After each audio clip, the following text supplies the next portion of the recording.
Hello everyone, I'm Larry with Y-Malawi, and today I want to tell you Judith's story.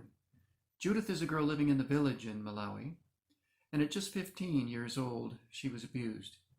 She had a baby after that. She tried to go back to school, but children can be so cruel, and they teased her incessantly. She just couldn't take it anymore and dropped out.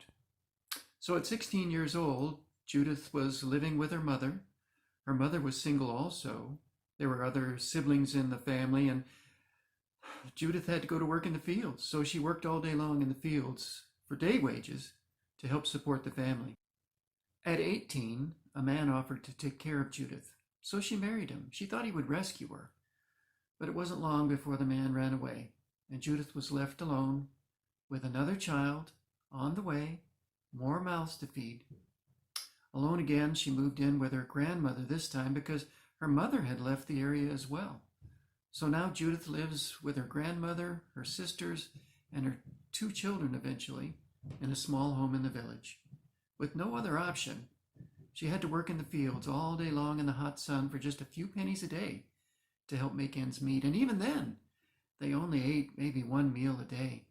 Still a teenager, just 19 years old, Judith hadn't seen much of life but its difficulties and hardships. But then she heard that Y-Malawi was registering women for sponsorship in a nearby village. She registered, and she couldn't believe it when in just a few months, she had a sponsor. Because of sponsorship, Judith was able to go back to school. Her family became food secure. She received school fees, she received schooling supplies, and she was walking several miles a day to get to school, and when her sponsor found out about that, her sponsor even bought her a bicycle so she could get to school more easily. Now Judith is doing really well. She's about to graduate high school. Her family follows Islam, but because of sponsorship, Judith joined a local youth club where she's learning about and reading the Bible. Her life has changed from one of despair to one of hope. You can hear it in her voice. You can understand it in her words. She's got big hopes. She's got dreams now. Her life is completely different than it was before. And it's all because the Y-Malawi family opened up their heart to help Judith. They showed her the love of Jesus. And that's important because Jesus used the word love a lot. One time when some men asked him about the most important things in life, he responded with a quote from Deuteronomy, saying, "Love the Lord your God with all your heart, your mind, your soul, and your strength."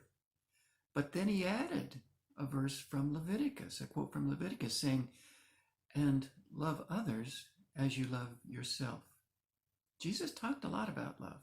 So it's important that we understand what he meant when he used that word. Today in our world, the word love oftentimes means emotion. We say, "I love him" or "I love her." But in Jesus' day, the word love meant a lot more than that. To the people Jesus was talking to, love meant to be loyal to one another, to care for one another, to look out for one another, even to sacrifice for one another. That means that Jesus' words in John take on a whole new aspect.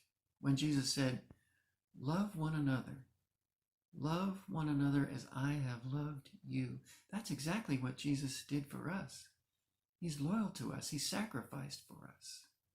That's exactly what Judith's sponsor did for Judith. And that's what so many of our Y-Malawi family are doing on a daily basis. Through Y-Malawi, reaching out to love others. Let's keep loving others as Jesus asked us to love. Thank you so much for watching. Have a blessed day.